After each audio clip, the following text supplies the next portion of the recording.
Welcome back to Living Local. After a fulfilling and exciting 26-year career with the Walt Disney Company, our next guest and his wife made the decision to set out on a new adventure and start their own consulting and speaking business, which has led to a successful book, blog, and podcast.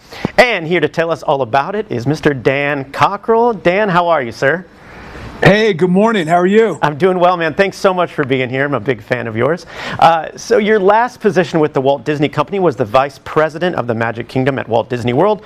Now, what gave you the courage to leave that job and pursue something of your own? Wow, great question.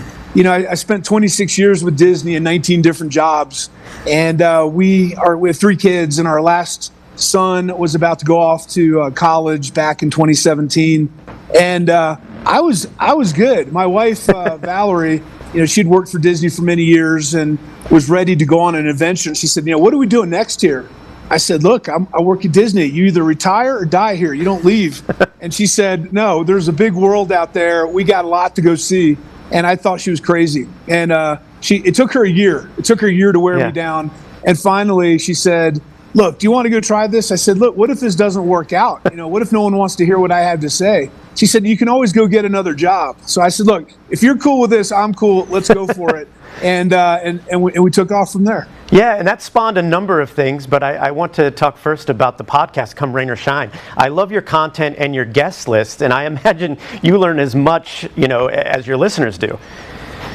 Yeah, absolutely. You know, when you become an entrepreneur, you need to create awareness, and podcasting is a great way to do that. Mm-hmm. And so at the beginning, it was really about me being interviewed by my partner, Jody Mayberry, and we talked about leadership and management, my experiences. And after a year, I said, look, I'm ready to go talk to other people. I want to learn more here. Yeah. And so we started off with leadership and management, and now I've sort of changed my approach to I just like talk to interesting people. Yeah. So there is no prerequisite to be on the show. It's, do you have an interesting story and something people can maybe get a nugget to learn from?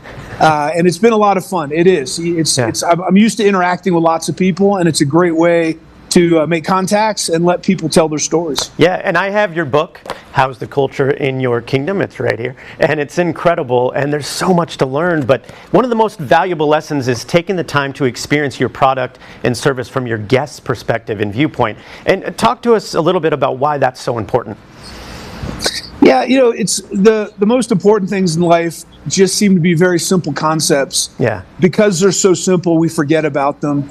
And in big companies, especially big corporations, you know, a lot of the leadership, it's easy to forget why you're there. It's easy to forget who you're doing this for. And so at Disney, I was just raised in a culture of you need to get out and see what your guest is experiencing. It's called empathy, putting yourself in your customer's shoes, put yourself in your employee's shoes, and take an opportunity to do that. You don't have to do it all the time, but I can tell you, when I was working at Magic Kingdom, the vice president of the Magic Kingdom does not wait in line for attractions. I can tell you that. So I finally started visiting the park as a guest, and boy, it was a whole nother point of view. And I started to realize we really got to make this experience better. You know, carrying kids to the line, why can't we get strollers into the queue line? Why can't we let guests bring their drinks into the theaters? All the policies that we had made up, you don't question those unless they impact you personally. And you start to become much more understanding, and you make much better business decisions. Yeah, my wife and I run a small little theater here in our area, and one of the things that we do is kind of attend the show as an audience member just to see what their experience is like, because it's easy to kind of get lost in, you know, the production aspect of it. So that's something I've learned from you. Another lesson you teach is the importance of accepting and embracing change. Obviously, you've taken a big leap. And let's talk about that and how you applied that to your own life, because I imagine at first that seemed kind of frightening, right? Yeah, well, you know, when I tell audiences when I speak, I'm not particularly smart, and I don't have any kind of special skills. I'm good with people. So I learned early in my life, I better go get experiences to bring value to myself. So I always had an open mind. I always realized that, and I've kind of come to the conclusion, you create your own luck. When you're open to change, you're open to interacting with those around you, you're willing to say yes, you're curious. You open so many doors that you wouldn't have opened otherwise. And I know a lot of people walk around and say, well, I never get chances. I never get opportunities. Well, you don't know where the opportunities are. So if you multiply the amount of opportunities you have, you'll just put yourself in a much better place, whether it's reading a book, whether it's changing your career path, whether it's traveling, learning a new language, reading, educating yourself, talking to people you've never talked to before. All these things are going to create a wider a vision for you, and you'll have a lot more doors to go through. Yeah, that's great advice. And what other advice could you give an entrepreneur that's about to make that jump as well? Yeah, I think it's a little bit art and it's a little bit science. The science is you can't just say, I'm just going to drop everything in my life and go for it. You got to be thoughtful about it. And, Valerie and I leaving our corporate careers and running our own business, that was a calculated risk. We were on the back end of raising kids and paying college tuition. We had done pretty good job saving money. So the risk level was much lower than it would have been 5 or 10 years earlier.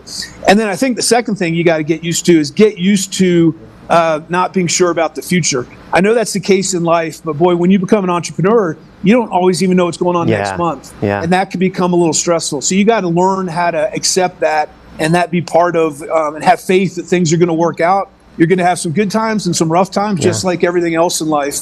But take some calculated risks, do your homework, and then let go of trying to be in control of everything. And I think you'll be in a great spot. Well, Dan, thank you so much. Everyone get the book. It's fantastic. I highly recommend it. Dan, thanks so much for your time today. I really appreciate it. Thank you, Tristan. Take care. Thanks, man. To book Dan for your next event, to order his book, listen to his podcast, and discover all the services he offers, visit dancockerell.com. We'll have all those details posted at ourquadcities.com. More Living Local continues after the break. Stay with us.